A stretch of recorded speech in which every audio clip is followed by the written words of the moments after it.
Hello, ladies and gentlemen. Welcome to episode 414 of the DrunkNerds podcast. I'm host, as always, I'm Tyler. And joining me, we have the man, the myth, the legend himself, Sir Colonel Gables. What's up, buddy? Man, a lot of crazy weather stuff going on around here. Tell you what, this place in the Pacific Northwest, inside of like Port Angeles, Swim, Washington, we have a whole bunch of crazy weather shit. And today was no different, where we had a bit of snow in regards close to the Snoqualmie, not Snoqualmie, but like the close to like the freaking like passes and stuff like that. But no, we had a whole bunch of hail earlier on, Wow. and so that was a pretty fun experience. Check out the window, seeing like these little pellets or something like that hidden off of everything. But otherwise, I have been doing well. Normal work stuff. However, I've been delving into the games on my PS4 digitally because I wanted to try to see what I was basically what sticks. I got a whole bunch of games. I know that. I wanted to see if any of them will go through and keep my attention Uh huh. because, fun fact, I decided to delete Fire Pro Wrestling World. Broke the I played curse. so much, yeah, for the PS4. I decided to delete that because I have played so much and analyzed so much of the matches, seen this and that, that I actually went through, deleted that, and then I've been playing other stuff on it.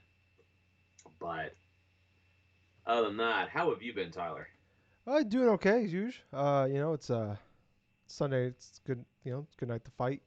I don't know why Elton John why only Saturday is a good night to fight. What's wrong with Sunday nights? Hmm. I don't know. It's a little prejudiced, if you ask me, towards Sunday. But anyways, no, I'm doing okay. It's gotta go back to a normal work week. Uh, it's been kind of a weird last few weeks of random days off, and um, it's like, oh, you don't come to work on Wednesday. Well, okay, cool.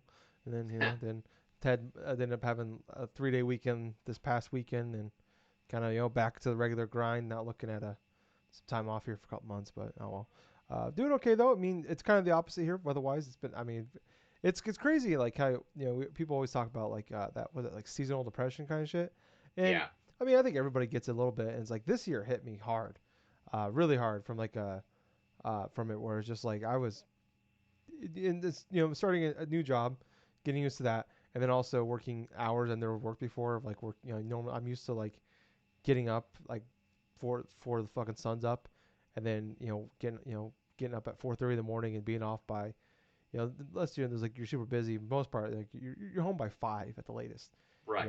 And now I'm like working. I'm going in at like 9:30, and I'm not getting off till after 8. So it's like you get home and the sun's already down. I mean, even though you get off, you're home by 5, but you still have a little bit of sun up. Then you can, you still got these chunk of time. So it's like Yeah. switching hours, trying to find a new sleep schedule, which I still haven't.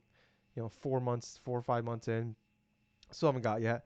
But it's just like, man, getting home. It's like at 8 o'clock at night. It's like you're eating dinner at 9:30. And it's just like I don't know. Been there. It really hit me hard this year. And then plus just working 2 jobs, working a lot of hours. Not boohoo me, whatever. But anyways, just really affected me a lot harder this year than it has in most years. Like there's times it's like I'm just so sick of this fucking cold. I'm sick of the fucking snow. I'm sick of the fucking ice. I'm sick of everything. I'm sick of tired of letting dogs out. It takes 20 minutes to get bundled up, and then by the time you get bundled up, they've already fucking shit in the goddamn floor because they can't hold it anymore, waiting for you. And you're Um, gonna sound like to me, Tyler. It's like there was this one part inside the old Nickelodeon cartoon show, Hey Arnold, mm, and this is the post guy that used to like deliver the mail around the neighborhood. There's this one episode, right? And trust me, it actually ties hand and foot with what you're talking about. He kind of had a similar type of viewpoint in terms of the weather and all of this shit. I remember the scene and stuff where he's crossing this like the snow like mound or something like that, and he's just and this dude, he's voiced by Lou. I not yeah, he's voiced by Lou Rawls and okay. stuff like that. This old like musician and stuff, very well known. Had a bunch of like great hits, but otherwise, he would go through and he would sing while he was passing through the snow. It's like, I hate the snow, I hate the snow, I hate the rain, and I hate the sleet. But man, I Mm-hmm. sure hate the snow. I hate the snow. And then all of a sudden, he just falls through like a mound of snow all the way Yeah. down to the bottom and just keeps on continuing like nothing happened. I hate the snow. Yeah. Right. And I get that, especially both of my jobs require me to deliver things to houses. Um, So I definitely get that, when it's like I'm outside, but it's like I don't want to be outside right now 'cause it's fucking -30 out. There's Yeah. ice and snow. It sucks. But no, it's like it was nice. It's been nice. The weather's getting nicer today. It was beautiful. It was like we got into like the 60s for like a few hours there, and like I got to open up all the windows up. That like be home when the sun's out, and open all the windows up. I opened the windows up in the bedroom for the birds, and they were singing like I've never heard them sing before. They usually sing and shout and scream at each other, but this it was different. They're like I went in there and checked on them, and they're like I had the window up for them, and they're like all in like the little window. It's so cute. They're all in the windowsill, like looking out the window with the window up, and they're like, oh my god, that's so cute. Oh, I tried to take a picture, and they saw me like and they fluttered off. Probably shit in my fucking windowsill again, assholes. That's pretty much all I do is listen to the Beatles, Elton John, and shit in my window. Um, eh, they're don't get birds, people. They're so fucking messy. Especially don't get three of them. Anyway, Oh God, yeah. they're No, cute. they definitely are. They're messy animals, but yeah, they Yes, can they be are. pretty fun too. Yeah, yeah. I don't think they like me. They like me in the morning because I give them. They're like little millets, like little candy. It's not candy, but it's like little seed things they eat, and they love them. It's like crack to them. They like me then, and then if I give them apples, like dude, fuck you. But anyways, it was just nice, when got the open, had all the windows open, had the, had the curtains open. Took Louis for a nice little. Uh, he was looking at me, I thought he was eyeballing me. I was like, "You fucking eyeball me, motherfucker! You side eye me, you son of a bitch." Anyway, I don't. He's not scared of me. I don't know why I said it like that. But took him for a nice long walk, and that was nice. Just we had to do a little bit of running today, and um, just walking out, just threw some tennis shoes on. I realized yesterday I went to work for my second job, and I got to wear boots at my main job, and then I've been wearing boots to my second job, being outside a lot, and because just snow and ice and all that fun jazz. I put tennis shoes on today, on yesterday, and I'm like, I think this is the first time I put tennis shoes on since like I went to like a white elephant thing, like the week before Christmas. I'm like, I think this is the last. That was the last time 2.5 months ago. That was the last time God. I put shoes on, actual like shoes, not boots. So that was crazy thinking about that, but it was just nice. And then, but I did make a big decision. Oh really? A couple. I signed a new lease here, another lease, extended my time out. Oh, So now I'm here till like Memorial Day next year. I think is how it works out. It's like hey, that's end of May. awesome. Yeah, works out to end of May. They gave me like really really weird options because normally my lease is up at the end of March. You're When not. I moved, so last year when I renewed, they gave me 3, 6, 9, 12 months, and then the price goes drastically up the shorter the lease. So if like I did 3 months, my rent would go up $250, and if you did 12 months, it stayed the same. So this time they gave me 5, 8, 13, or 14 months. I'm like, that's fucking that's a weird arbitrary number, but it worked out perfectly. Where it's like, next year my plan is to move into a house. Um, I'm not gonna renew next year. Knock on wood. Okay. Hopefully I'm a good enough spot where I can move and get a house.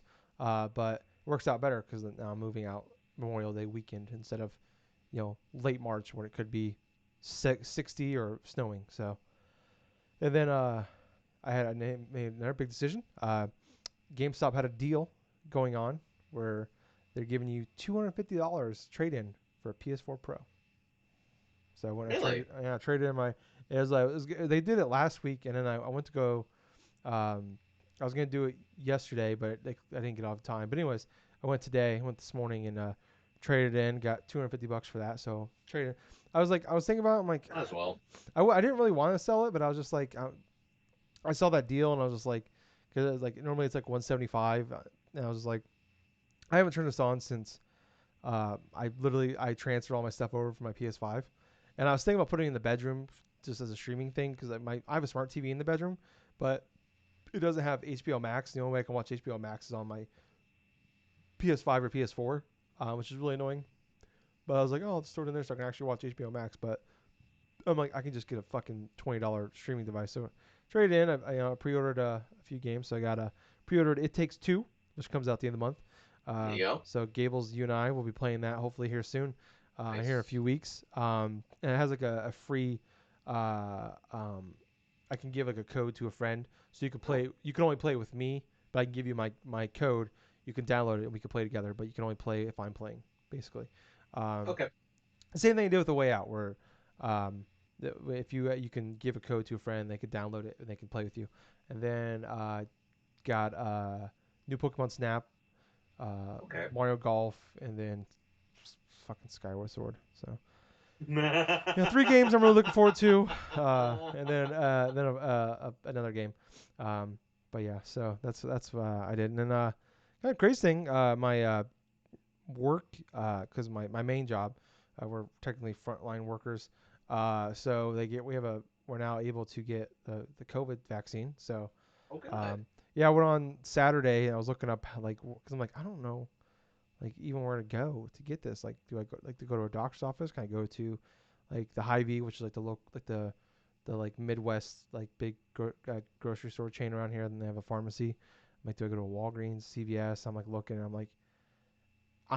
I was looking. I'm like, you can go on like set appointments at these places, but it's like I feel like I got a better chance of buying a PS5 right now than getting a fucking COVID shot. Honestly, it's like you literally have to go on these websites and like every morning check and then like refresh a bunch to like get a, and then hopefully you can get um, an appointment to go. But yeah, so it's kind of cool. It's like it's a weird thing where like I'm happy to get the, the to be able to get the vaccine, have an opportunity to get because I mean I've said that as soon as I'm able to get one, I'm not I was never gonna jump the line to like get one, but it's like I don't know. It's a weird guilty thing where it's like I don't know. It's like there's people out there that need it better more than I do, but I don't know. I'm But not then like again, you're in a work field and stuff where you get to deal with a lot of customers, yeah I know, but it's in just that like sort of retail, in that sort of space. yeah I know. I'm not like I'm gonna try to get one, but I'm not like uh, rushing. I'm not gonna sit there every morning at 5 a.m. and uh, refreshing because I am around people a lot, but it's like uh, I'm smart, socially distanced. I spend a good chunk of my day in a vehicle driving a lot, and then I do see people, but it's like I don't know. I mean, I'm pretty smart about it, and I always have a mask and shit. So Yeah. I'm gonna, it's when I can get one, I will. But it's like right now, Iowa is like the worst state in the country as far as like percentage wise of vaccines gotten and actually given to people. So like they're like the bottom. We're literally in the bottom like 5 states of give actually distributed out vaccines. So it's like Mm. and yeah. So they're saying like right now we're still in stage one of like giving out to really high risk people work in hospitals, super high risk, and like 65 and older people. So like it's like we're way behind on that. So I'm gonna. They're hoping by the end of the month. I think by in the next couple of weeks of getting those people that stage one done. So I feel like by then, I don't know. It's a weird thing where it's like, and it's weird. I was telling some other people at my second job about it, and like a couple other people in general too. And it's like they were like upset with me about it. I'm like, it's like, well, I feel like I should get it for you. I'm like, okay. I don't. I mean, it's like tell your because their job. I'm like, well, fucking talk to your company about it. That's not my. I don't know. It's a weird thing where That's it's very like people are true. like guilty me like guilt trip me about it, and I'm Guilty like tribute. yeah, I'm just like they're like people are like multiple people like I've talked to are like upset about it. I'm like and like got upset. I don't think they're really mad at me, but they're just upset about it. But it's like they're kind of taking it like out on me. But I don't know. It was a weird thing because I was just kind of frustrated. Where I'm just like yeah. I mean, I feel guilty about it because I know there's people that need more than I do. But it's like it's not. I didn't fucking. It's like my job gave me this opportunity. I didn't like I'm not fucking running like someone they're about to put the needle in some 73-year-old woman with cancer and I'm like jumping in front of her like I'm jumping in front of a bullet so they put the fucking needle in my arm like I mean I don't know like yeah I feel guilty and I don't want I'm not gonna fucking I'm not trying to be I Oh, don't know I'm not trying to be cold hearted by that I you know know. I that know. it was a bad joke but I don't know I just it was weird. Like it was just kind of like when I told my family, my family was really happy for me, my sister especially because she had COVID. She's a nurse and on the COVID floor at a hospital, um, and she was like super excited for me and stuff. And she I actually thought she had the vaccine. I was telling her about it. She's like, no, she couldn't get the vaccine for like 90 days.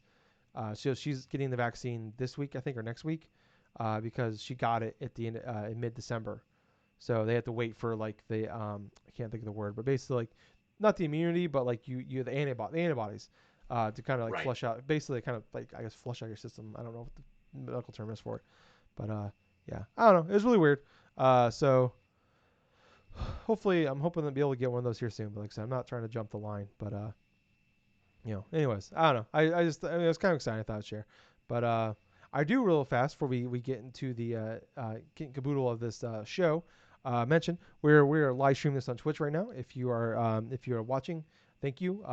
And also if you are watching, hit the big follow button for us, please. If you're not watching this, if you're listening to the podcast for the audio version of the visual, or you're watching the visual version on YouTube, go to Drunk-Nerds, our twitch.tv/Drunk Nerds podcast.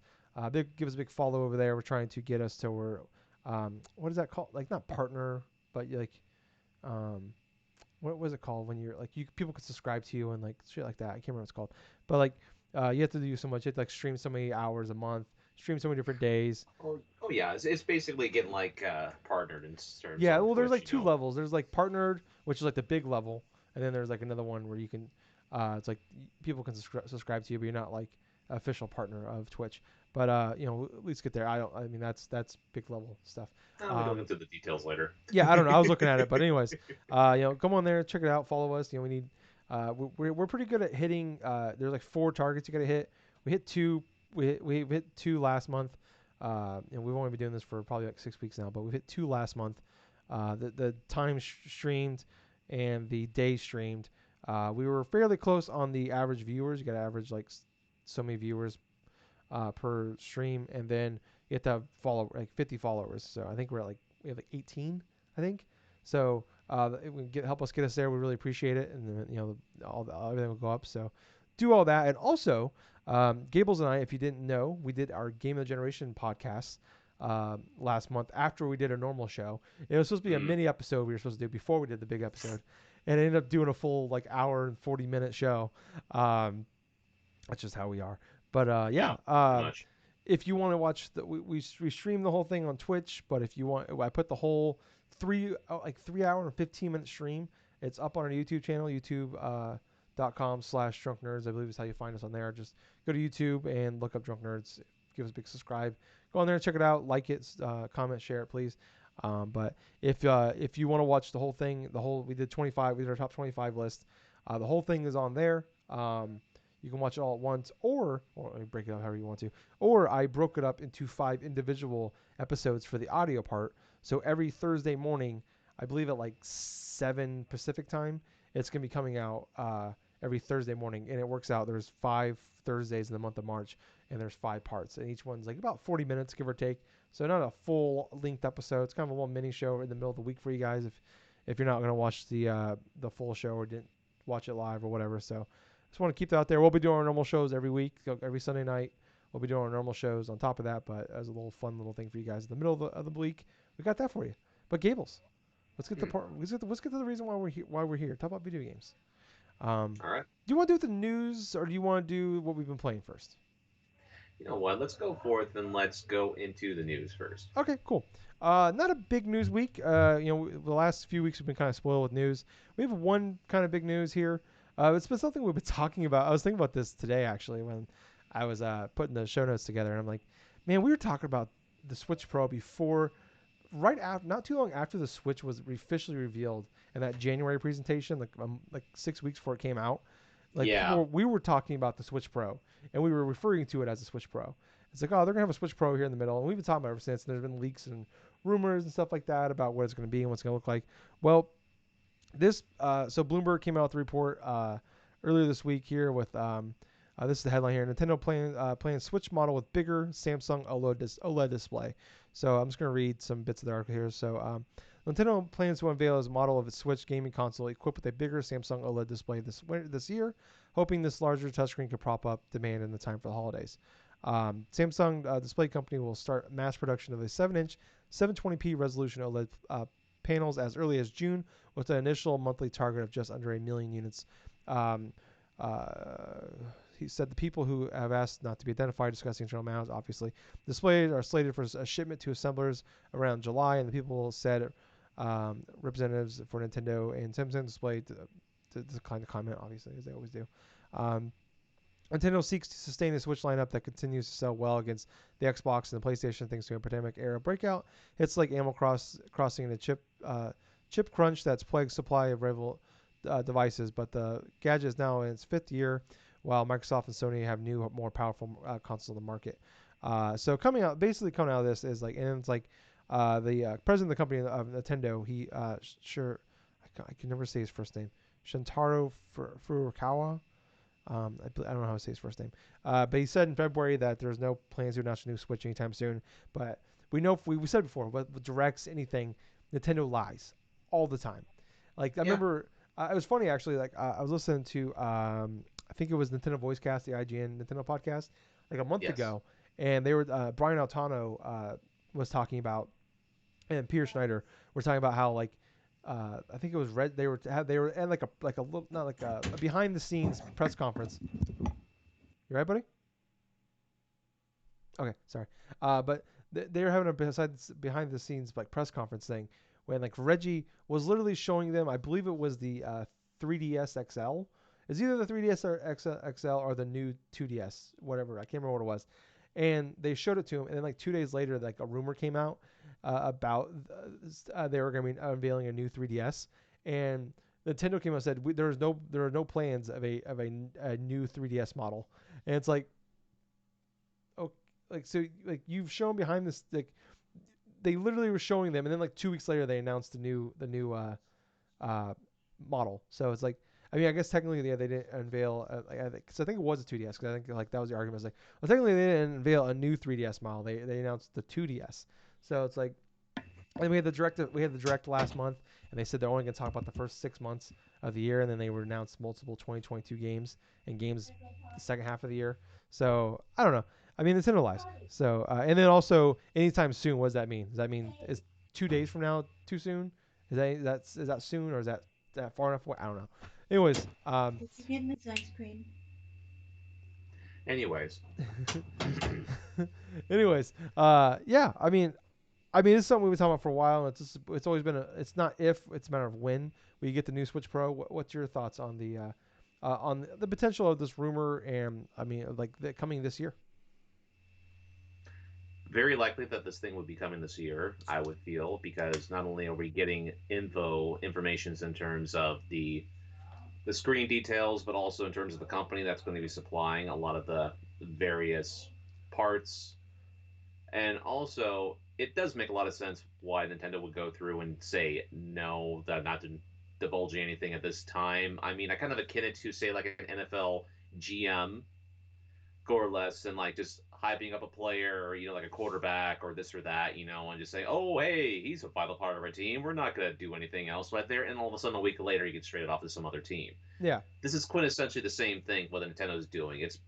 It's sort of like a basic sort of corporate thing, so that the stockholders are going to, like, or even not just the stockholders, like fans of it. It's like, hey, you know what? We got this product here and there that are coming out, like these bundles for the Monster Hunter, like, Rise, and then like even before that, the bundle stuff for that the blue and red one, the Mario kind oh, of the themed Mario, the one. 35 one. Yeah, Yes. So they have like two Switch SKUs that they're going through and advertising. They're going to be released on market. Of course, you're not going to tell the customers that there's going to be a Switch Pro coming out, because that undermines the entirety of the SKUs that they're going to be putting out on the market itself. So, with that in mind, alongside the parts and stuff, I really believe that, yeah, they are going to go forth. Nintendo's going to release like a Switch Pro towards the end of the year, because apparently this is going to be something that's going to be going into production around June. And honestly, that's going to be matching right in time to either a November, like October or November launch. So this is going to be like part of a, maybe like a big holiday thing, alongside of potentially a, like, say, with Pokemon, or maybe even with like Breath of the Wild 2, if that thing does get announced for yeah, the end of this year or early for the next year. But in a philosophical sense, yes, it would make sense for Nintendo right now to go forth and have like a mid-generation refresh in that regards. They've done it traditionally with their handhelds, with the DS, with the 3DS, more especially, even more so with the 3DS, going from the original model to a Switch like light in that regards, and like a new 3DS and They this had and like that. 5 different 3DSs. Absolutely, they They had did. They Switch, had new Switch X or 3DS, 3DS XL, new 3DS, mhm, new 3DS XL, 2DS. yep, Yeah, yeah, they did have that as well. Yeah, the 2DS as well. But yeah, different SKUs, different types of models and stuff, and not just the 2DS, but they actually had like a the clamshell thing where it didn't even have the 3D thing in it, and it looked like yeah. a normal 3DS XL. Oh yeah, oh yeah, yep. So they had multiple types of products for multiple needs of the consumer, and the Switch is definitely evolving into be sort of similar to what they had with the 3DS. Traditional Switch, Switch Lite, and now if they go through with like a Switch Pro or a bigger screen handheld with an upresing thing to about 4K or whatsoever possible in the dock with a whole screen infrastructure of what potentially Samsung is supplying them, then yes, this would make sense. End of the year, have that all in place to contend against the sales of the PS5 and Xbox Series X. And regardless of what they say, they are competing for the attention of that. So Yeah, yeah, I do believe it's going to be an end of the year thing. yeah. Same here. I mean, like I was just talking about like even the example about Brian Altano gave about them lying about that about the 3DS model or whatever, and it's like we saw this in 2019. We talked about in 2019 where there was that rumor of a Switch Lite coming at the end of the year, and Nintendo came out and said we're not revealing there's no new Switch coming out this year. And then not only do we get the Switch Lite, but we got the updated Switch with the battery with the better battery. So we got two Switch models that year. Unbeknownst to us, Nintendo upgraded the battery inside the original Switch Yeah, without even divulging any of the details. We found out through people buying the Switches, actually seeing the infrastructure and what was inside the devices in and of itself, and it yeah, was different than the traditional one. yeah. Which happens. I mean, most consoles like over time they learn what works better and they find little ways to make the older like there was when you buy a game or a console at launch, you're getting the most expensive, worst version of it. It's just Right. that's what it is. And that's the chance that we take. But yeah, this is something I've talked about before. I love this idea. I'm hoping. I mean, I bought the Pro. I bought the Xbox One X. I bought the 3DS XL after I bought the 3DS, and then a year and a half later I bought the 3DS XL. So I'm that guy that they will rebuy it, and it's just like, I thought about this a few weeks ago when I was talking about I brought it up, or maybe it was a week ago, where I was talking about Age of Calamity, the Hyrule Warriors game that came out, and that game runs like garbage on that fucking console, and like Yes. we're just under 4 years in, and like even like Breath of the Wild like struggled to hit 30 frames per second at some points. I mean, don't get me wrong, the game beautiful, runs great, but there's times when that frame rate drops, and quite noticeably. And like Age of Calamity, I don't think that thing ever hit 30 frames per second. Um, so and we just saw the Pokemon Legends Arceus, right? Did I say it? Or Arceus? Let's see. Arceus. Arceus. Okay. We Yeah. just I keep thinking Atreus, and that's why I get that. But Yeah, I understand. anyways, we were talking about last week where it's like, was that last week? I don't fucking know. Time is a flat Yeah, circle. it was last week. About that game. I don't see how that game's gonna run on a. I mean, it'll run on a Switch, but I'm like, that game's gonna that's gonna be a Switch Pro, like, or whatever it's gonna call, Super Switch or whatever you want to call it. That thing's gonna be like a showpiece for the next Switch. And you got to think Breath of the Wild 2. That's gonna be a showpiece. Like, they're gonna Right. want to. And I was thinking about like the Switch Lite. That came out in September. That launched with the Link's Awakening remake. So I was thinking, I'm like, maybe like Nintendo is like they just kind of do what they want and they succeed and it works out for them pretty much 99% of the time. It's like they don't have to release this in November. I was thinking, I'm like, fuck, they can put the new Pokemon Shining Diamond and uh, Dribbling Pearl, or whatever it's called, Phil Jackson's Dribbling Basketball Pearl. Um, triangle Sounds better, offense. honestly. I just want It's like that. shining diamond, brilliant pearl, but it's like The crystal or brilliant whatever it's going to be diamond, or whatever of the that generation is Phil Jackson. fuck.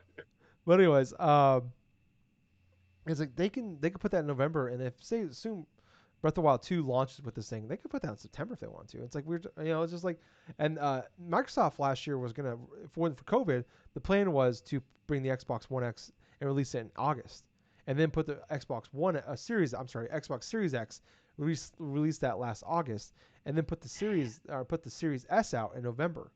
So that way they'd have a head start on PS5, get the most powerful one out there, and then get that big, huge first couple waves out, and then we get that holiday push. They'd be in a better position. Obviously, pandemic, semiconductors, all that. Much like everything else in the world, do that for a loop. But it's like it's something we've seen over the course. We've been doing the show for nearly 8 years now, which is something else I was thinking about as I was editing the Game of the Generation podcast. Like, we've been around long enough that we've done 2 of those fucking lists now. Yep. But something we've seen and we've talked about in the past about how it used to be like you'd have games come out from like end of February to like early April, nothing until you'd have E3, and then maybe you get some cool indie smaller games out until fucking Madden came out at the end of August, and then you get an onslaught until Thanksgiving, and it was dead. And that was Right. just pretty much how it was. That's just how gaming worked for 25 years at that point. And now we've seen, fucking games come out in July, June, August, fucking at the 13th month of the year. We're just making up fucking dates as we run along here now. And the shit just sells, especially Nintendo. Like, their shit just sells. So they can just put a game out whenever they want to. And it's like, and we've seen that. Their games, people will flock to what they do, and they will sell. For the big 3, really. But, I mean, especially Nintendo. Like, they're the kings of this shit right now. So, I don't know, maybe that's wishful thinking where I'm hoping, like, fucking just put this thing out as soon as possible. Put some separation between these big games you got, because I mean, like, I know like this Pokemon Drilling Diamond and Pokemon Phil Jackson are a full-fledged. Sorry, I just can't get it out of my head now. Pokemon Just Phil Jackson. Bill Belichick. I just like, Bill Belichick and Phil Jackson. Which one are you gonna get? Bill Belichick is like one's got fucking Tom Brady as a professor, and the other one's got fucking. Oh, I want to know who the starters are in this Bill Belichick model. It's like. oh my god. We got Willis McGahee, fucking no, man, it's like if you have like Pokemon like Bill Belichick, man, you got to have at least like Tom Brady. Tom Brady's your rival. Ron No, Gronkowski, and like freaking like this. no, those are gym leaders. I want like Julie. I want like my starters to be like Julian Edelman and fucking Wes Welker and shit. Like just the 5'10" slot white receivers that like some reason Bill Belichick like. God, he's really good at finding 5'9" white dudes that can run really fast. He's the king of it. It's ridiculous. Jackson stuff like Yeah. that, where it's like you have a whole slew of all these gym leaders or something like that. And the end game is like a battle against Michael Jordan. Yeah, that's the final 4 is the Bad Boy Pistons, the Showtime Lakers. It's just God. that'd be great. I'm all for it. Wow, man, we should Nintendo call us. We got ideas. But anyways, yeah, I don't know. Because like the Pokemon and full-fledged Zelda and 3D Mario's, those are the 3 biggest franchises that Nintendo has as far as sales. Those are the ones that will sell the. Well, I guess that's not true because Animal Crossing and Mario Kart. But as far as like notoriety, those are the big ones. Like I think that get the most people hyped. Like as far as like the fans go, those are usually the best ones of the generation. And like we're talking about, we're gonna have Drilling Diamond and Shining Bill Belichick as our games, and then we got another one coming. We got another Pokemon in the spring, and then possibly Breath of the Wild in there. Like separate them out. I'm thinking you could put fucking Breath of the Wild out in September. That's just fine. Get it away. I mean, it's gonna do well no matter where you put it. But it's like, why put it in November when you can put Pokemon there?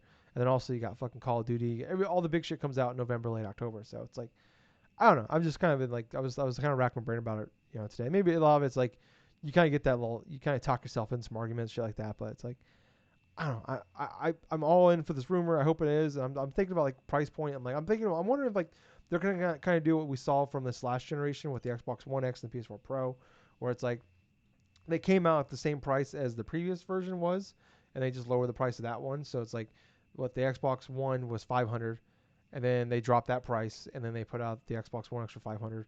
PS4 Pro was came out for 400, and they dropped the price of the base PS4 from 400, I think, to 300.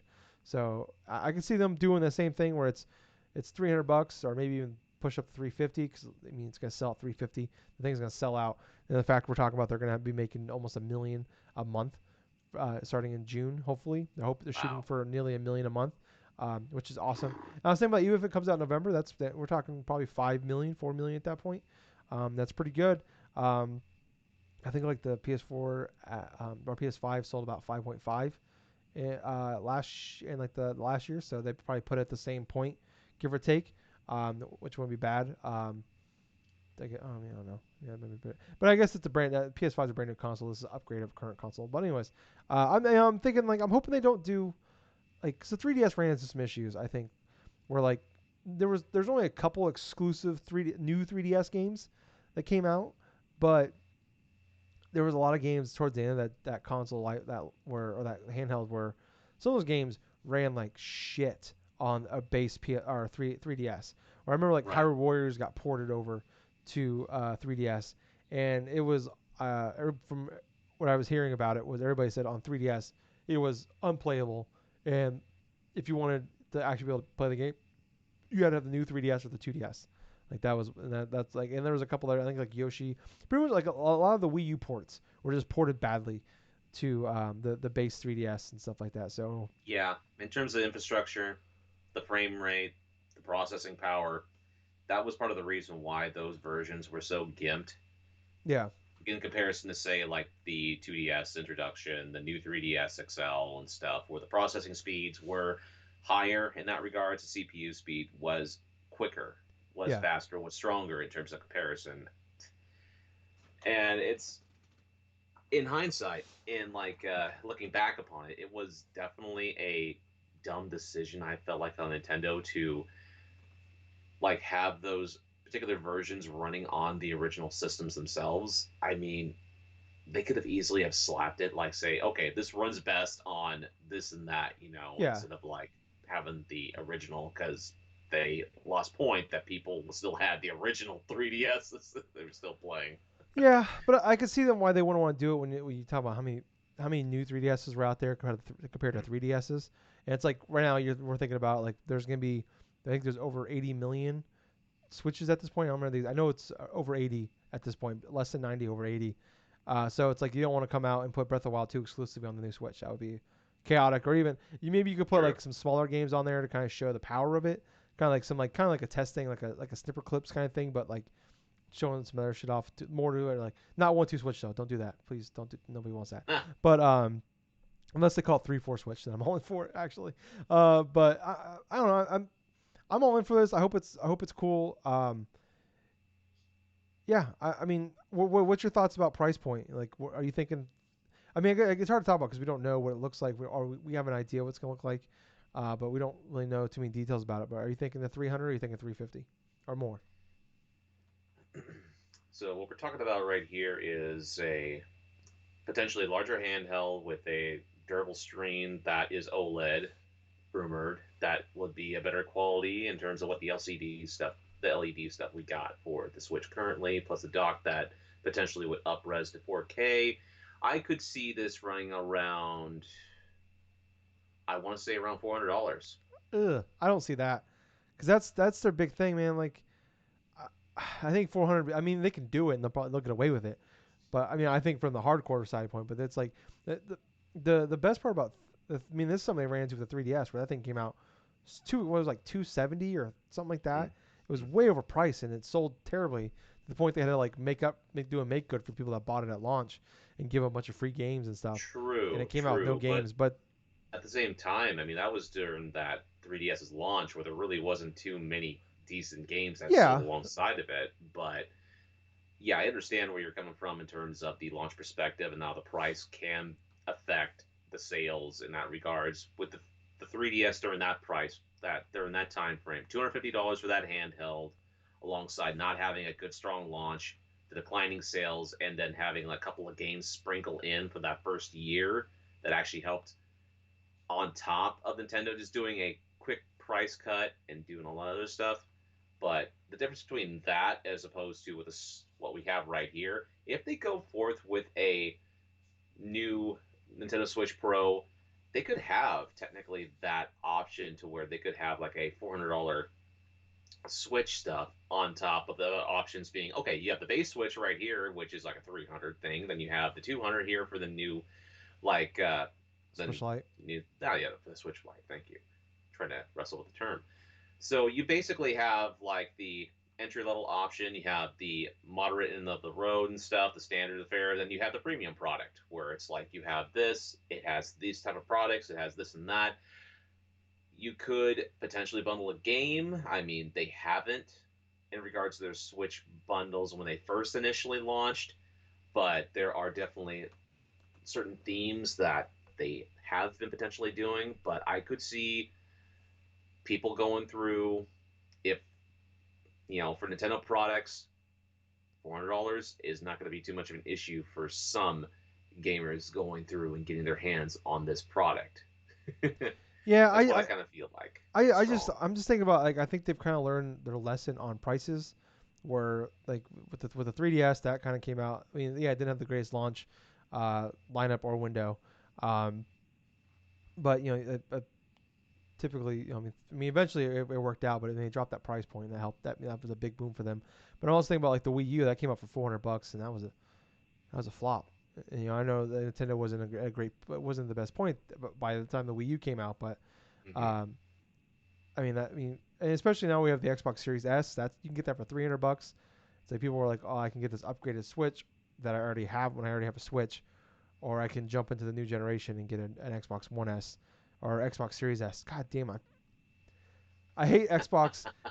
Nintendo's not much better, but the new 3DS and the 2DS and the XL, God, we need to get PlayStation perfected it. It's just 1, 2, 3, 4, 5. Just I don't know. Like, anyways, and then there's a Pro. I don't know. Whatever. I kind of like the idea of a Super Switch. I like that name. Like I just wish they would just kind of like we always everybody looks back fondly at the Super Nintendo and all that. And it's like a lot of people's favorite. It's just call it when you do an upgrade to a console, just call it Super whatever. You know, just do that. Just call it Super whatever. Super Switch. I don't know. Super. Don't call it the Wii U. Call it the Super Wii. I don't know, or Super The fucking. Super Wii. I don't know, or whatever. I don't know. Just change it up. Um, yeah, I don't know. I'm all on board about this. I hope they'll probably do something stupid that'll irritate me. But it's because it's Nintendo and I love them and they irritate the fucking out of me. But I still love them. Anyways, it's like an abusive relationship. I just keep going back to them. But then they give me what I want and then like the promise they change. They give me 9/10 of it, but then that last tenth, I'm like, you fucks. God, where's my goddamn dribbling Phil Jackson and shiny Bill Belichick? Where you need it. But anyways, Gables, moving on to some other stuff here. This is stuff we didn't have time to get to last week. That I want to talk about here. So we mentioned this a few weeks ago that EA was going to decide the fate of Anthem. A few weeks ago, and they had like a meeting about it and kind of the future. And they came out and they said that Anthem Next is essentially canceled. Anthem 2.0, whatever you want to call it. They're halting production on it. Um, and they're not going to shut down the servers. You can still play it, but there's going to be no more updates or anything, new content, nothing added to it. They just said that basically, kind of what they did. They announced Anthem Next, and then obviously COVID happened, pushed a lot of that shit out, and then yeah, here we are. I mean, they announced it in February of 2020. They announced the Anthem Next, and then obviously March everything went to shit. So yeah, they're no longer Anthem's dead pretty much at this point. I mean, Mm. I don't have too much to say on it. It's something we kind of talked about where it's like I feel it's probably best because I feel like I heard Paris Lilly, who's on the Gamertag Radio. Gamertag Radio. Thank you. He said I think he said it best where it's like the the worst thing about if you're a live service game, the worst thing that can happen to you is nobody's talking about you. Where it's like people are talking about we have we're gonna get the Marvel Avengers later, but it's like a lot of people are talking about Marvel Avengers, not overly positive, but people are talking about it because that means they're interested in it. Same thing with Destiny. There was a lot of people that were upset when that game launched, even Destiny 2 when that launched, and then you still hear people talk about. I mean, they were able to change the story and change around. People love it and they're still talking about it because they love it. Division, same thing. Yes. It's like it's better to be talked about negatively in a frustrating way than not be talked about at all. And like that's the way Anthem was, where it's like that game came out and there was like there's that normal bitching phase when these live service games come out, they don't come out well, and then it just like no one cared. And then they announced Anthem Yeah. Next, and there was like a little bit of buzz there, and then nobody cared. And then there was this rumor a few weeks ago, and then I guess we'll hear soon. And then now it's dead, and it's like okay, well whatever. So I mean, what's your thoughts about about them killing Anthem? Not surprised. That is the that's actually the biggest reaction I could come up with in that regards because it had a rocky road, the rocky launch, a lot of negative press surrounding it, and it doesn't really surprise me that it is now going through and just being cut upon and moved off to something else because it definitely had a myriad of issues, and it didn't help the fact that COVID pretty much pushed this thing over the edge to where it is just flatlined. Yeah, So, yeah. yeah, Unfortunately, it's got to be let go in order to just, take it out the whole shed, and then just do whatever. yeah, yeah. Take it out. It's old LDLer. I mean, it's really bad. It's funny actually for me too, where it's like this is the game where like it kind of taught me to like be smarter about my game purchases. Where like I would just pre-order like pretty much any game I was moderately interested in. I just buy it and I buy them digitally. And this was like the one where I bought it launch day, and I didn't even play it. It was this and Days Gone were the two big ones. They came out like within like 6 weeks of each other, and I was just like didn't play them forever, and then I played them and I'm like I don't like these games, kind of thing. It's like that kind of taught me where if I'm gonna pre-order a game, that's not Skyward Sword. That's because I fucking made a promise to Justin. God damn it. But anyways, is these are games I'm gonna be really interested. If I'm gonna buy them day one, I'm really interested in these games. I'm really excited for them, and I think it's just kind of a learning situation. I wonder how this is gonna, I mean, this is gonna be like a thing that's gonna kind of hurt the future of live service games. I guess not really because this came out a year and a half ago, or over a year, 2 years ago. Jesus Christ, at this It was point. 2 years ago, yes. Yeah, and I mean we're seeing this right now with Marvel's Avengers. But speaking of Marvel's Avengers, so another live service game that came out. This game is like Square Enix, surprisingly, it's like it lost like $70 million at this point. Like there's still $70 million in the hole in this game, and they had all these like they had a roadmap. They're one of the few games that came out with they announced a roadmap, and like they're gonna like there was gonna be I think like it was Kate Bishop in October. The game came out in September. October they have Kate Bishop. November they're gonna have Hawkeye. December they're gonna have some new content, and they had like a whole roadmap kind of planned out for how they're gonna do it. So and then came out, and then Kate Bishop came out in like December instead. And then like the game came out and just seems like every live service game. Seems like the Division 2 is the only one that's come out and done it right so far.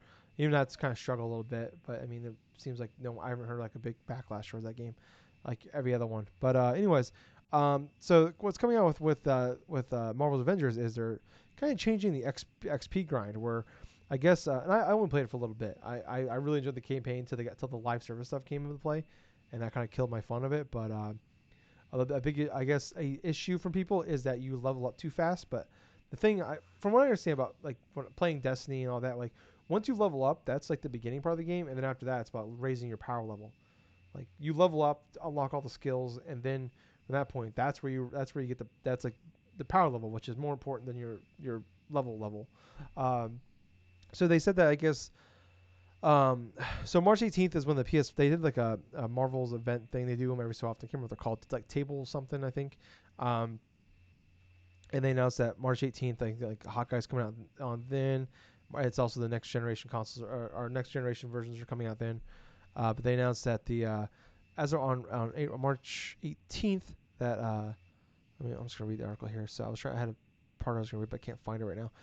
So it's coming to next gen consoles on March 18th, but also getting another change after that date. It's going to take even longer to reach the game's max character level because the developer is increasing the XP requirement. According to the developer, the quick level ups and rapid XP gain was something it thought could be confusing for new players, in part because Each level required about the same amount of XP to progress through, rather than requiring more for subsequent levels. This is a quote here from the developers. This has led to a pacing issue, such as skill points currently being rewarded too fast, which may be confusing and overwhelming to newer players. We want each decision to invest in a skill or heroic to be more meaningful. To help reduce the amount of progress players can make quickly, the XP needed to advance in levels later in the game is being increased starting at level 25. To conclude the post, the developer recommends that anyone who has a character that isn't already level 50 already level them up before the update comes out on March 18th. So basically, hey, if you want to, the new versions come out, the new stuff comes out March 18th. But if you want to just fucking do everything really fast and get it done before March 18th, do it now. So it's like, so when March 18th comes, you have nothing to play. That's basically what I got out of that. And they're like, hey, like the next generation comes out, the next gen consoles come out, or next gen updates come out on March 18th.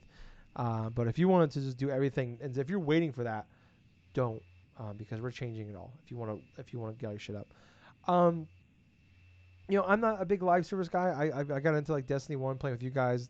Played same with Destiny 2. I played that actually by myself. I even went back to it at the end of last year and played some of the DLC. And yeah, I'm not a big live service guy. I never really have been. But I heard a lot of people like mention, same actually Paris Lily once again. He mentioned that Destiny 2 went through this issue a few years ago when they did the same thing for newer players. They changed it, but that when they did that, they went to free to play. And I Yes. highly doubt Marvel Avengers is going to free to play. I don't think Marvel is going to allow them, and I don't think Square Enix wants them to, because they're already taking a bath on this fucking game. They probably want to try to get as many sales as possible. But I mean, Gables, as you being, I know most of your live service stuff is from Destiny 2, but what's your overall thoughts on the idea of them changing this level grind? All right, two things in that retrospect. One, extending the amount of experience points inside of an RPG or even like a live service game in general is pretty controversial in terms of how you portray it. And it leads into the second thing that I was going to go through and mention that regards, and that's the target of the end game. Now, an end game to a live service game is incredibly important because it determines whether or not you want to go through and stick with the game, and it goes forth if the content is worthwhile or if the items or the loot that you want to try to earn is worthwhile for you to invest a lot of time into it so you can keep on playing it despite finishing up the single player or despite putting in so many hours of a grind. But in terms of Square, what they have done with terms of Marvel's Avengers and stuff is they've done it, I think, the terrible way, which is take out a lot of the stuff that was actually keeping a lot of people playing during that early part, which was, hey, I'm earning this and that, oh wow, I'm getting this and that, and then all of a sudden, certain pacing issues all the way up and towards the end, so that certain players would be overpowered so much that towards the end of the end game and stuff, they wouldn't have so much fun with it. That could have also been remedied if they'd reworked their end game to where it was actually maybe more of the same of what it was initially instead of like what the end game would have become, which I'm not sure how the end game of Marvel's Avengers was, but from what I've heard, from what I've seen, it hasn't been readily as rewarding and retaining a lot of people in terms to who have played that game. But in comparison to say like an end game of Destiny 2, in its current state, there is a lot you can go and do and accomplish that is worthwhile to keep your time invested. If you complete the single player stuff, if you go through and do the main campaign things for like one character, you still have a whole bunch of stuff to do as an end game. Like you have like two or three different expansions you can go through right now. Like say Forsaken, you can go through Shadowkeep, you can go through Beyond Light. And on top of that, there are different types of clan stuff you can join, and there are different types of missions that you can set yourself going on, especially if you want to earn like exotic weapons, or if you want to grind in the PvP stuff in terms of Crucible, Gambit, Strikes, Vanguard Strikes, earning incredible amounts of loot on top of being rewarded consistently by putting in so much time. The reason why Bungie is now at that point with Destiny 2, I feel like that they've have started to regain a lot of their player base as opposed and consistently have kept them throughout this entire portion as compared to what not Marvel, what Marvel Avengers and stuff and what Square Enix has done with this game is they don't have a concrete way of retaining their consistent customers in order to keep them invested inside that time because they had a roadmap of what they wanted to go through and do right. However, it was clear to me that this game was not ready to release inside of its current state because pacing issues, that's a problem. The whole solution that they did is definitely a problem because now more people come the 18th, they are not going to want to invest inside the next generation things unless they have something more substantial in terms of an end game in order to invest inside.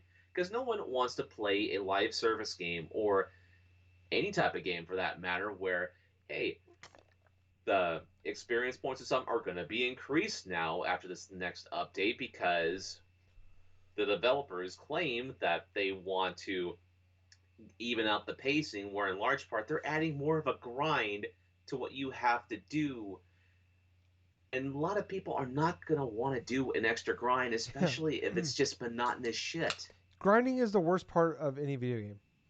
The way you get past that is you make the thing, the objective a player is doing, so like maybe mindless fun or Yeah. maybe like something in regards to they don't realize that they're grinding Yeah, exactly. because of the way you portray it. It's not But grinding at that point. It doesn't feel like But it doesn't feel like when you grinding. actively know you're grinding, that's when it's the worst.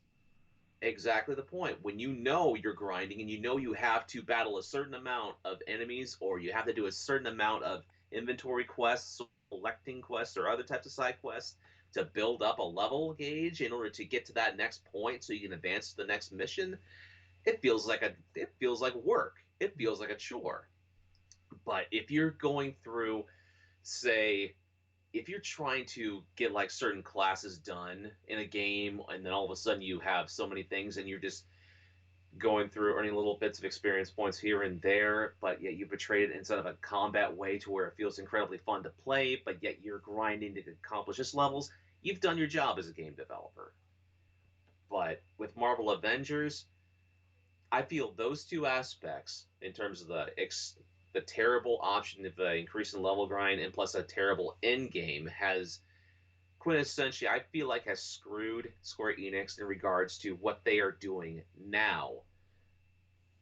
What they do in the future, if they can go through and salvage this live service game, if they have to go free to play, that may be one of the best options they got to do with this. Yeah. Because one of the other key things about a live service game is like microtransactions for cosmetics through like worthwhile expansions through other types of fixes in terms of pacing, in terms of gameplay stuff. That's needed in order to keep it alive. Bungie did it with Destiny 2.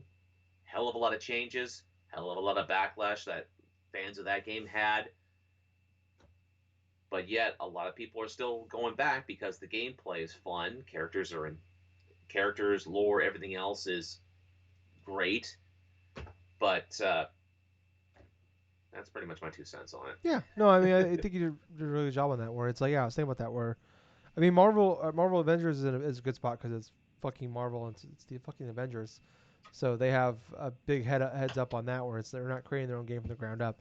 It's not an Anthem situation. It's not Destiny where they can.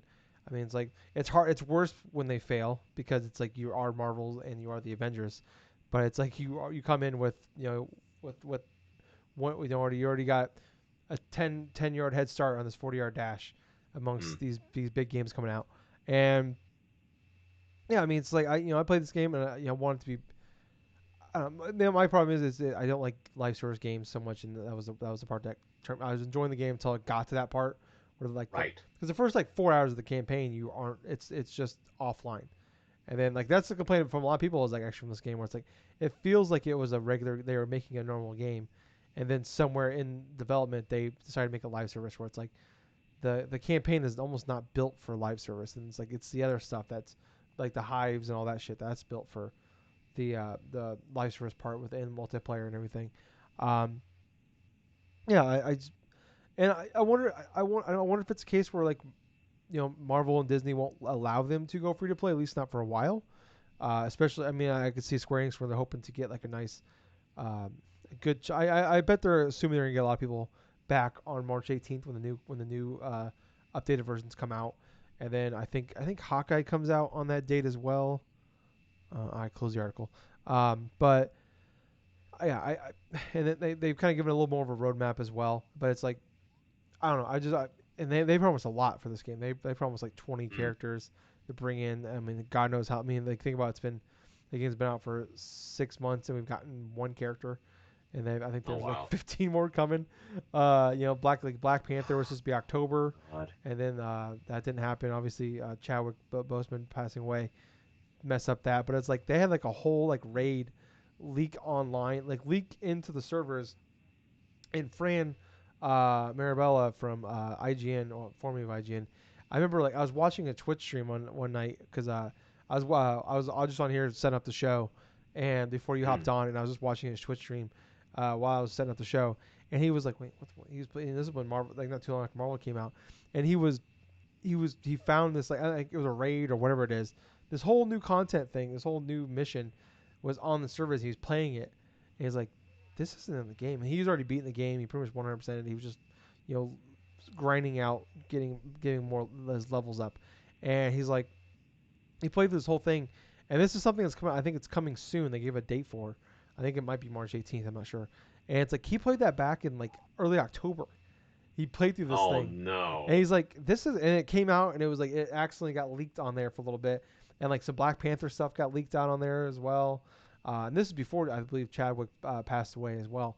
Um, Oh wow. so it's like some like yeah. So I mean, it seems like the shit for the most part has been done, or maybe it's not completely done, but I don't know.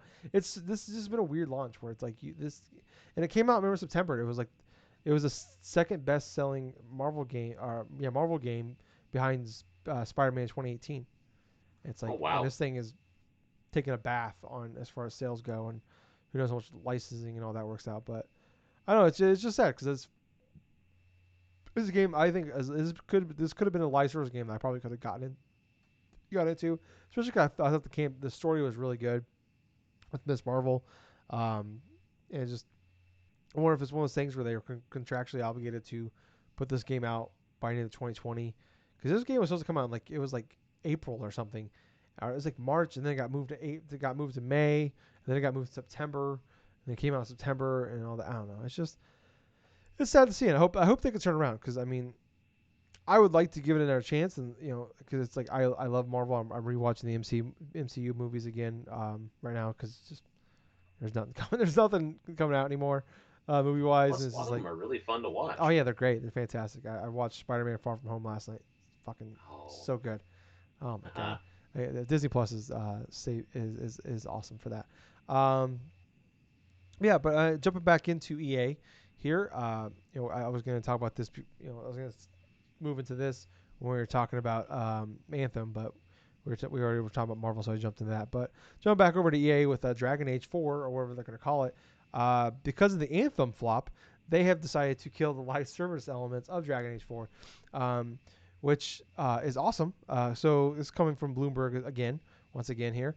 EA um, considers Dragon Age 4 crucial to Bioware's success at the studio's two most recent games, Anthem and Mass Effect Andromeda, received lukewarm responses from critics and players alike. On Wednesday, EA pulled the plug on all. This is the older article. So on Wednesday, EA pulled the plug on Anthem Next, which was originally planned to have a major overhaul that would reignite the interest in the game, alongside the cancellation.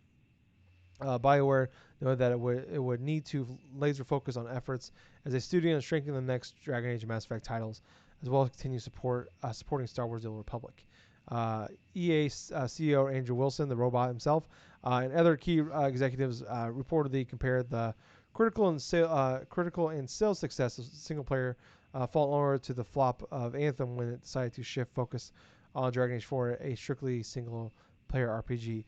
Back in 2018, BioWare developers told Kotaku that Dragon Age 4 could include Anthem-like live source components, adding those elements wouldn't be essential to the experience. The idea was Anthem would be an online game that Dragon Age 4 or the Dragon Age and Mass Effect while they may experiment with online portions, that's not what defines them as a franchise. I don't think you'll see us completely changing these franchises. So basically, the idea was that Dragon Age and God maybe even Mass Effect was essentially going to be like a live service game, and because of Anthem flopping and Fallen Order succeeding, um, they that just kind of changed the minds of the top execs at EA, which I think for me, like I was seeing a lot of people online like this is awesome, this is great news, and it's just like, but we didn't really like we heard there's gonna be some there might be some online, there might be some more. There wouldn't be an online like there was that stuff with Kotaku that it wasn't gonna be, that they might do some games as a service type stuff, but it wouldn't be an online focused game. And then it's like, oh no, it actually was supposed to, but we didn't know that it was actually going to be a live service game. And then, and so it was like really weird. I'm like, oh, people are like, oh, this is awesome, this is incredible, and then I'm just like, wait, I'm like, wait a second, I'm raising my hand over here. I'm like, whoa, we're all celebrating this, but I'm like, why was this going to be a fucking live service game in the first place? Who thought, like, why did we think this was a good idea? Like, when when are we going to learn? When is EA going to learn? And apparently they finally learned. But it's like, we've been bitching about this since like mid 360 PS3 generation with like, especially like the big developers like EA, especially, where they're shoehorning in fucking multiplayer into Dead Space 2 and like, Yep. and more, and like shit like that, where like games were getting these, just shoehorned in multiplayer because single player games are dead. And so we continually time after like Bioshock 2 at it. Like time after time, we were showing like these games with multiplayer, like we're doing just fine. And it's like it actually was hurting the game to put multiplayer in it. And it's like, my God, we are in 2021, and we like people still haven't learned the lesson that fucking single player games sell. I mean, my God, look at, if you want to just look at, not putting Nintendo into this, but you want to look at fucking the last generation of consoles. Look at any of the fucking PlayStation games that have been put out this last generation. I don't think any of them have a online focused anything. They might have an online element. I can't think of any off the top of my head right now. But I'm like, those things sold massively well, and they are PS4 exclusive games. Look at so many fantastic games we've had this last 6-7 years that are single player focused games, and they're so. And I know Madden and FIFA, they draw billions of dollars in revenue just off of fucking the not the loot boxes, but card packs, shit like that. But that's fucking Madden, that's FIFA, that's NFL, that's fucking FIFA. Two of the biggest goddamn fucking brands out there in anything, not just entertainment, just anything. They're gonna do fucking really well. Not every goddamn game is gonna be. It's and this is something we see even in movies where it's like, I mean, we were just talking about Marvel and the Marvel movies. I love the Marvel movies. We see so many times where like it's like we gotta have a $200 million movie and it's gotta make $1 billion in fucking theaters or it's a flop. And it's like, I mean, fucking Batman vs Superman came out, made $800 million in theaters, and they were disappointed. I'm like, you made $600 million in fucking profit plus, and you're like, this is a failure to you. I'm like, yeah, sure. It's like, I mean, you didn't make a good movie. That was your first problem. But also, you made 4 times more, if not more, what that movie you put into it. And you fucking complain. Anyways, I can go on forever about this, but it's just like, we were seeing this, especially with big studios. I get that. Like, that's the money movers. But it's like, you see, like, EA putting, with EA original stuff, like A Way Out, and we're It Takes Two, something I mentioned earlier, a game we're both looking forward to later in the month. When those are money losers for them, they don't make any money off those. They just fucking help the developers out to make these fucking games, make these incredible games, and we see that shit. I mean, unfortunately, they give us those fucking other shitty games I'm not going to talk about with the yarn. But anyways, That's I mean, Ubisoft. that was the EA originals. That was the EA one.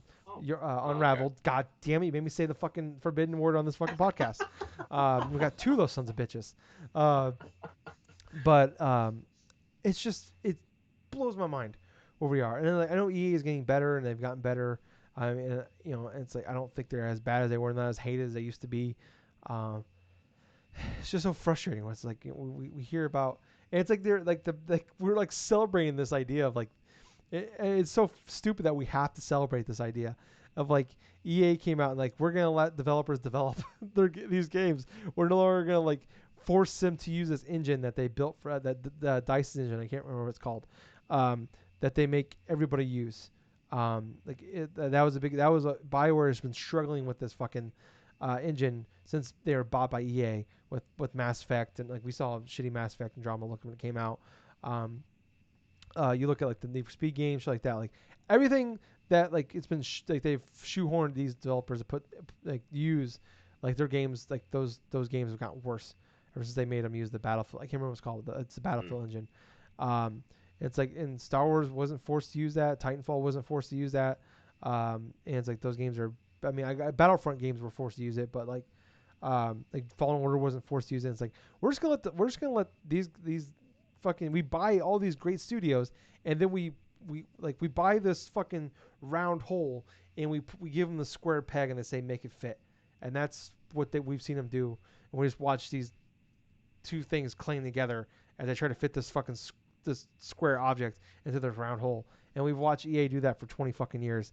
And it's like, man, maybe we're getting somewhere now with these motherfuckers. But anyways, that's my TED talk. Gables, what's your thoughts? Oh boy. You know what?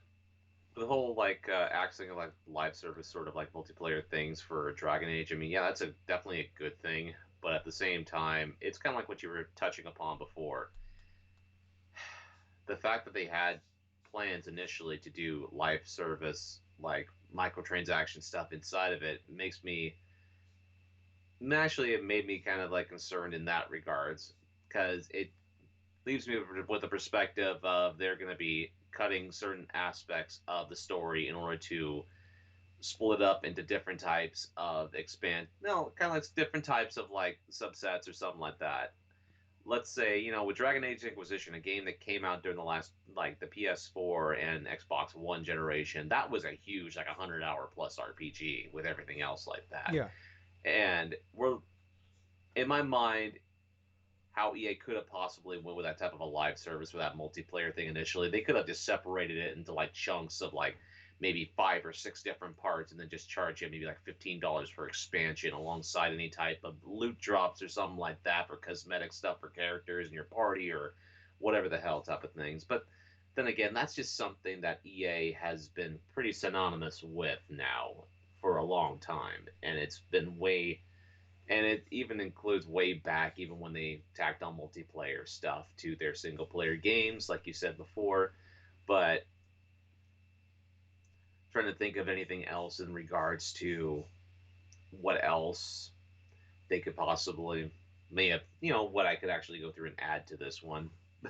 And quite honestly, I think you pretty much summed it up well, but it just goes on to say that I'm glad that it's more focused upon what it should be, if anything else, and that is a massive single player rich RPG, which with rich lore, with a lot of BioWare's strengths, and that's in terms of storytelling and it's in terms of like gameplay stuff. That's what it should be.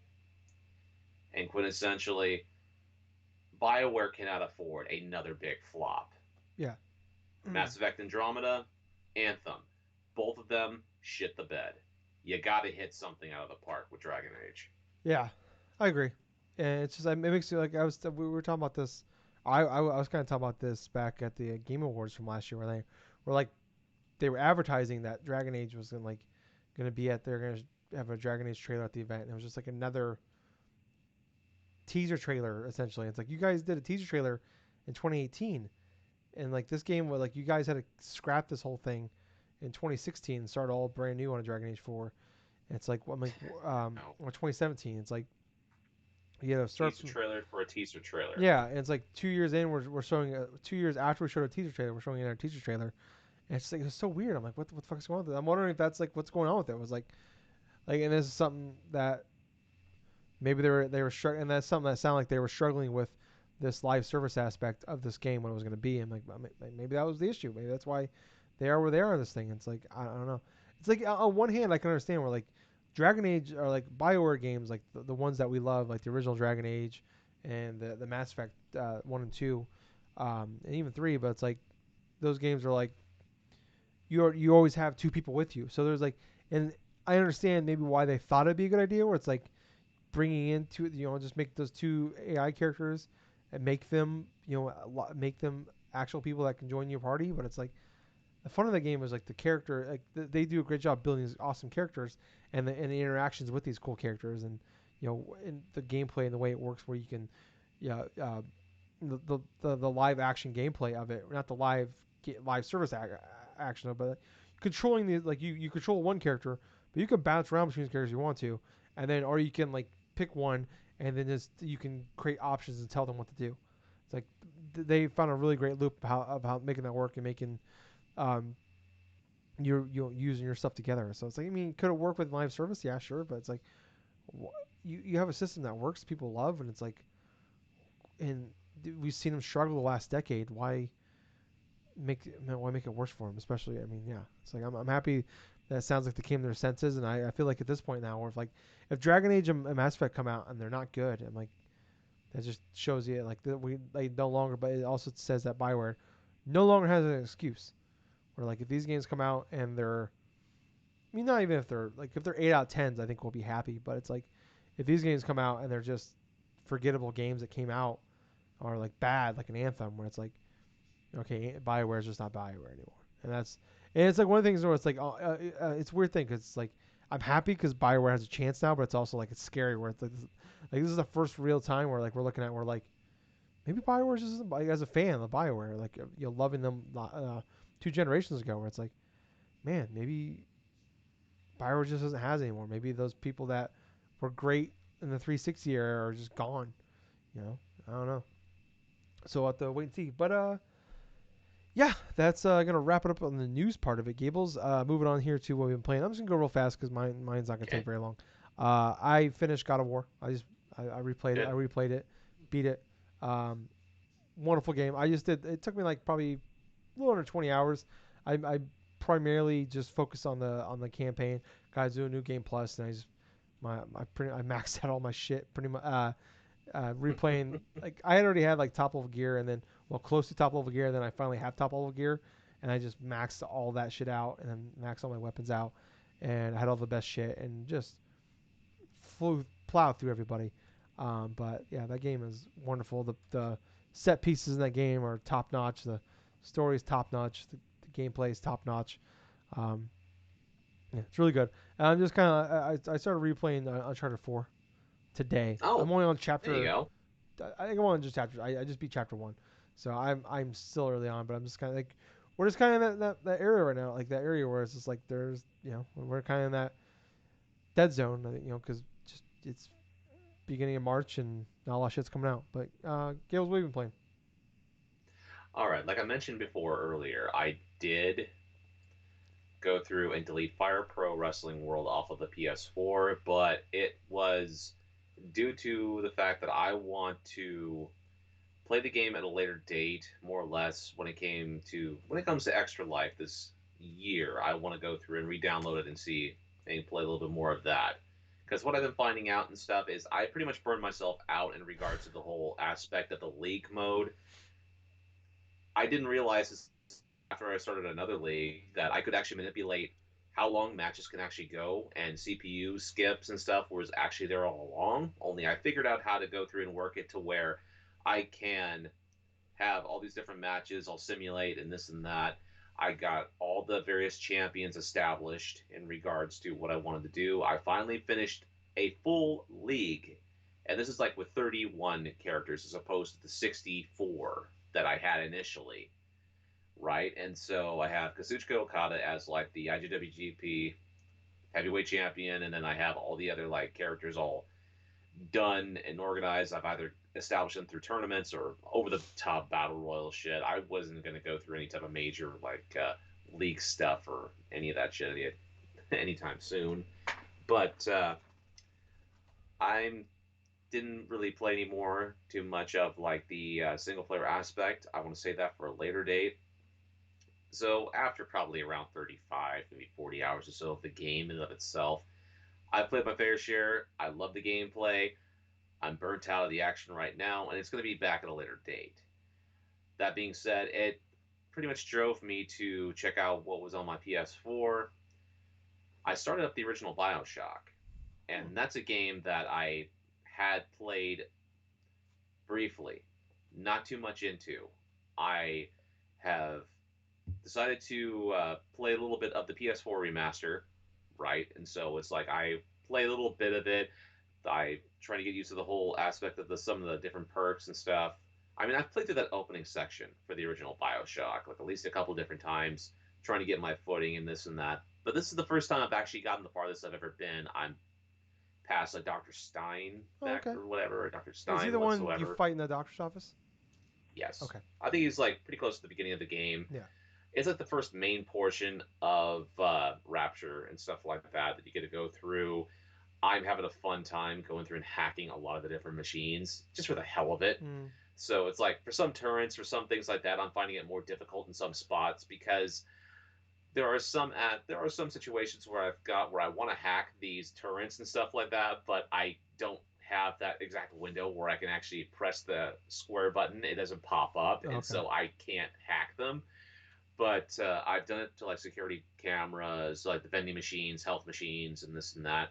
I love that because the mini game I actually like It's actually in regards to the hacking. it's like one of the few games that has a like a side like hacking mini game thing, and it's actually like really it's actually fun.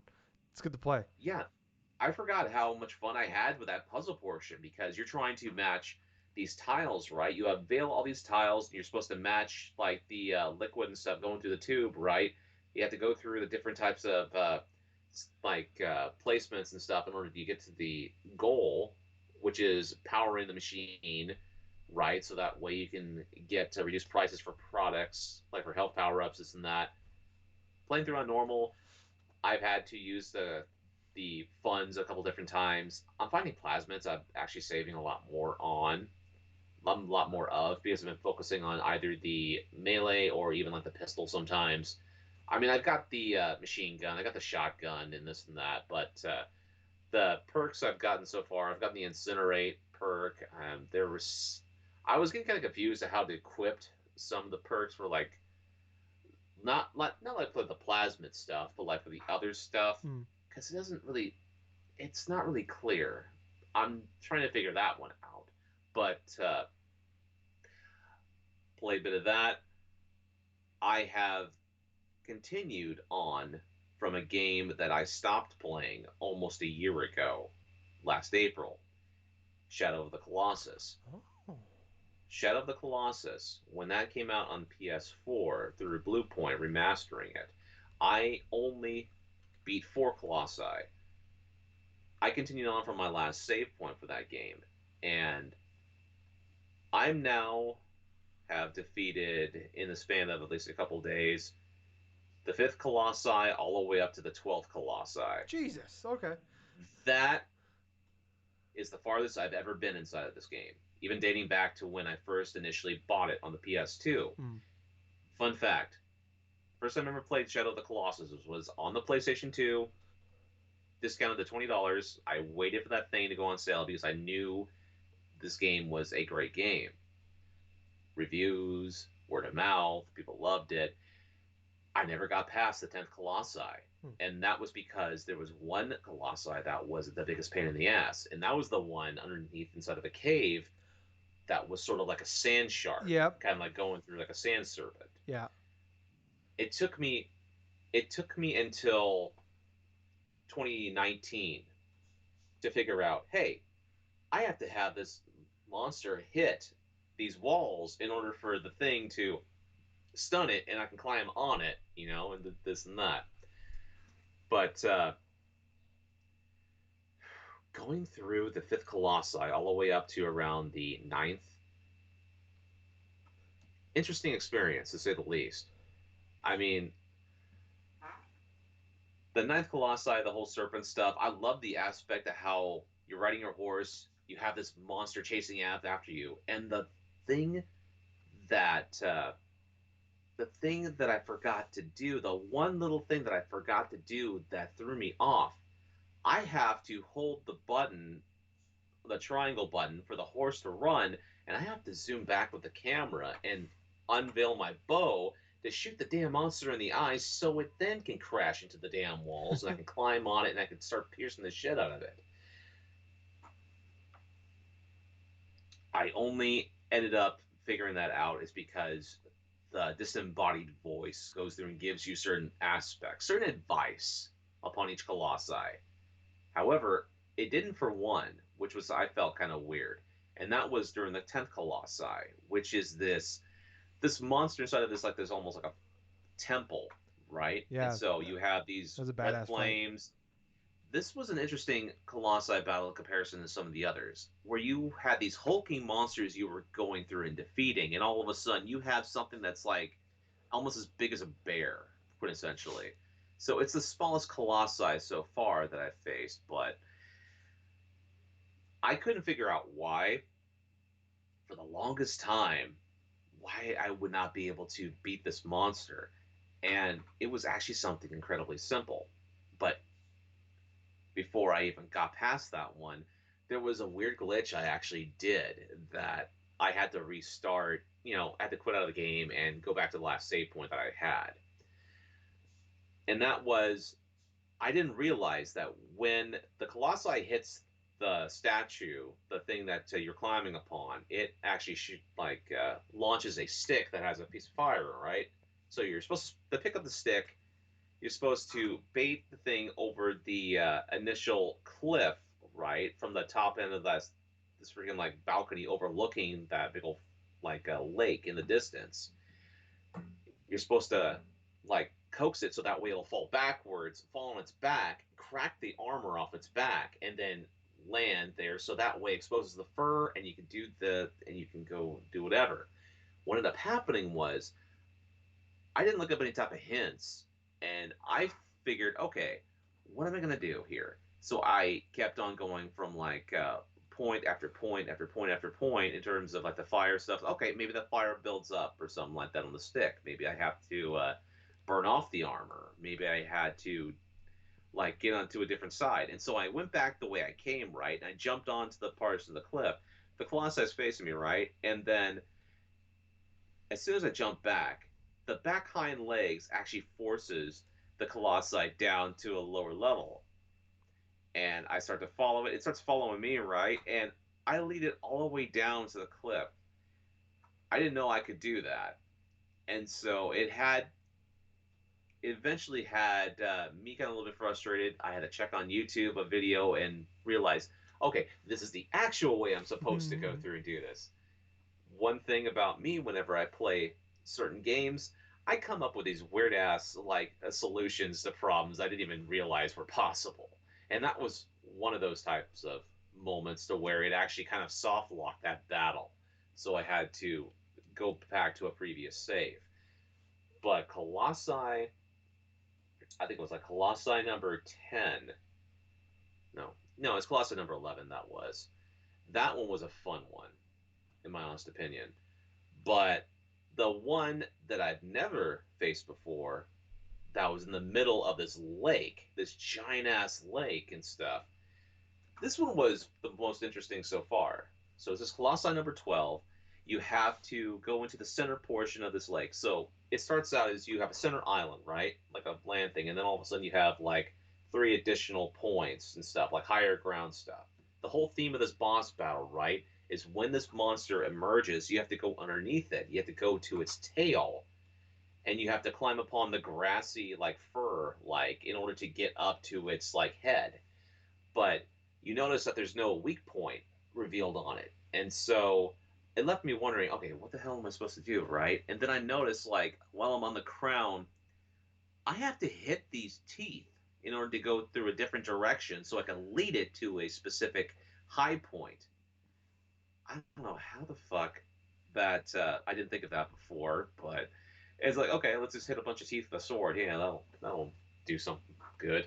But I ended up doing that, led it to higher ground, and it was kind of cool because it's like it was multiple layers upon this boss battle. You're expecting something simple and you go through the same routine, right? But then the game changes it up on you to where not only is like a big ass colossal you have to go through and climb upon, but you have to literally lure it almost a la Super Mario 64 style to a damn higher point. A little bit more frustrating. At least you're not hitting a dinosaur in the back of the head with a sword, so it's like. But I love the way the Colossi climbed out of the water, and like it had both of its arms or something like stuck down, but then it exposes its belly, and that's where the weak point is at. And so you have to grab onto its belly fur and then stab the shit out of that damn thing. But over the past week, including today, I have made it a point to either start off a little bit of the mornings, just like enjoying a little bit of Shadow of the Colossus. There's a lot of relaxing points in that game. Mm-hmm. The scenery, the vistas, even back when I first played it, I knew that this was a great looking game. Obviously, Blue Point remastering this game, getting all the fine work and the quirks and stuff, all nice and neat. I love that the game has the option between performance mode and then like the 4K mode. I go with performance. I like the frame rate being smooth, and so it gives that visual pop of experience where I it feels more or less like it's a more cohesive experience, in my honest Mm. opinion. But oh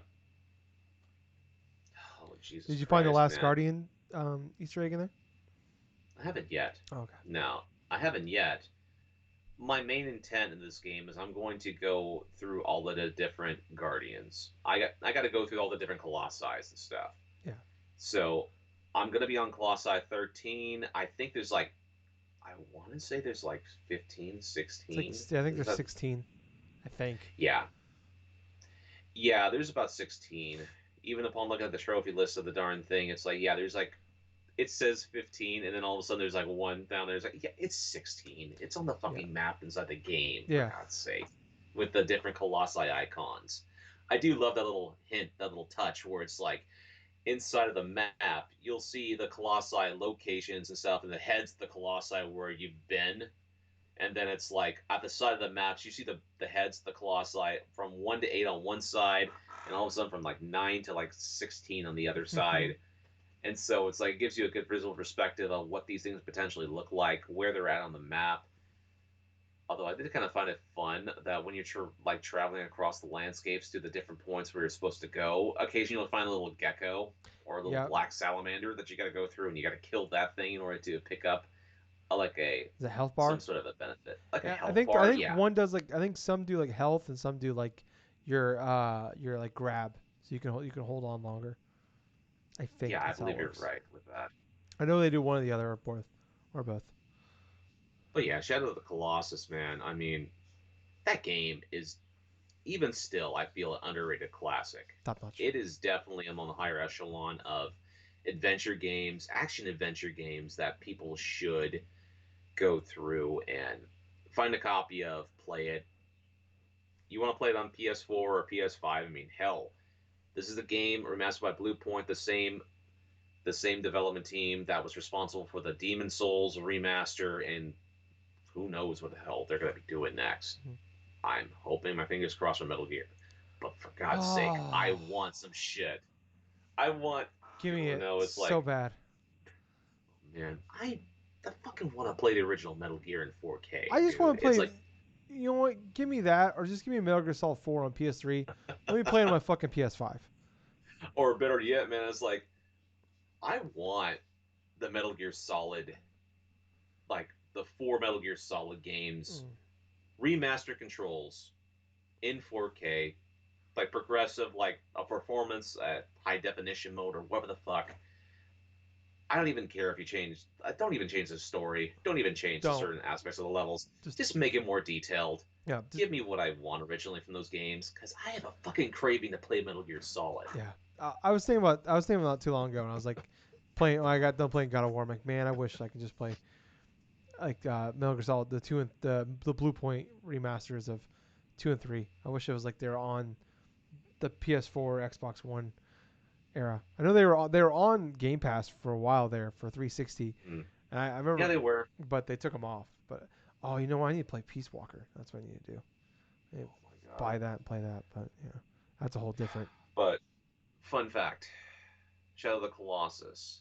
When I first played that, the other games that I invested into as a teenager, God of War, Mm, Devil May Cry 3, mm, Metal Gear Solid 3, Subsistence. mm, mm-hmm, That was a mm-hmm. period of time when I was a teen, early adult, that was fantastic during that time period. I was thinking about Metal Gear Solid 3 Snake Eater when you said that, and I just beat that game again in my head.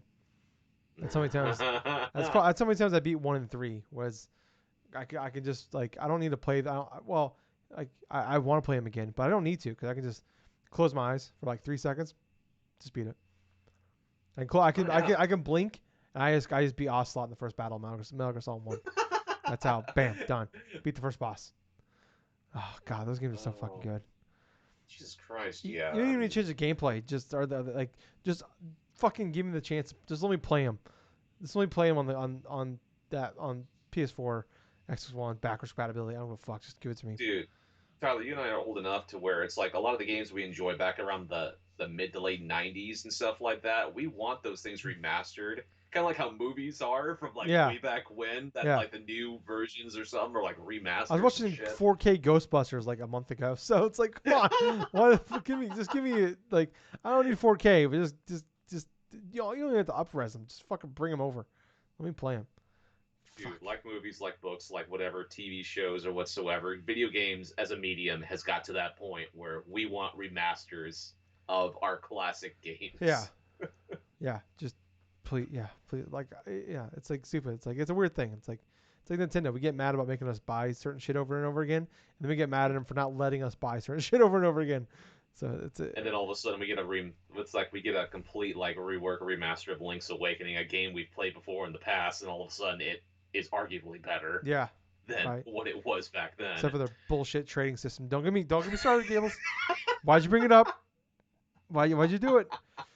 Ooh, how am I supposed to know that this fucking mermaid wants my goddamn shovel? She's a fucking mermaid. She can't get out of the water.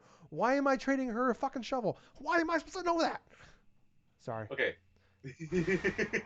Sorry, I lost it. Oh, you want my shovel, huh? Yeah. God. Why would I want your seashell? I have a shovel. I could do so many more things with a shovel than your fucking seashell or your necklace or whatever the fuck she gave me. I can live. I can dig for rupees with this fucking shovel. What's with the seashell? What's to do with it, Gables? What am I supposed to do with it? There's no value to it. Oh, sorry. Alrighty. Well, anyway, that's it for me for gaming this week. Welcome to my TED Talk. Anyways, that's gonna wrap it up for us this guys this week. Hope you guys. Sorry for my freak out. Just that's what happens when I think about Link's Awakening trading system. Anyways, if you guys enjoyed that, hope you, if you did, I really appreciate it. But also, check us out on all the places that we're on. If you are watching us live or want to watch us live every Sunday night, usually around 9:30 Central Time, 7:30 West Coast Best Coast Time. We are on twitch.tv/DrunkNerds Podcast. I post up immediately on YouTube, on our YouTube channel. It's Drunk Nerds. Just look up Drunk Nerds. You'll find us. Subscribe. Give us a big thumbs up. Comment. Share, please. That usually goes up late Sunday night, early Monday morning. It takes a couple hours to bring over. And then if you just do the audio version, that usually comes out Monday night, sometime Monday, usually late Monday after I get off work. I edit it. But we're on all places that our podcasts are on, all social media sites, everything like that. Like, follow, subscribe, comment, share. Share is a big one for us. All those things to help us. All those things you do will help us out with the algorithm. They help us get noticed. So until next time, guys, I was your host. I was Tyler. And I have been Colonel Gables. So until next time, everyone, good fight, good night. Was that a Celebrity Deathmatch quote you said that? Did you just quote Celebrity Deathmatch? I'm sorry. I went to go do the end, and you just quoted Celebrity Deathmatch. That's a blast from the past. But Gables. Yes. Too sweet, buddy. Too sweet, man. Bye, guys. See ya.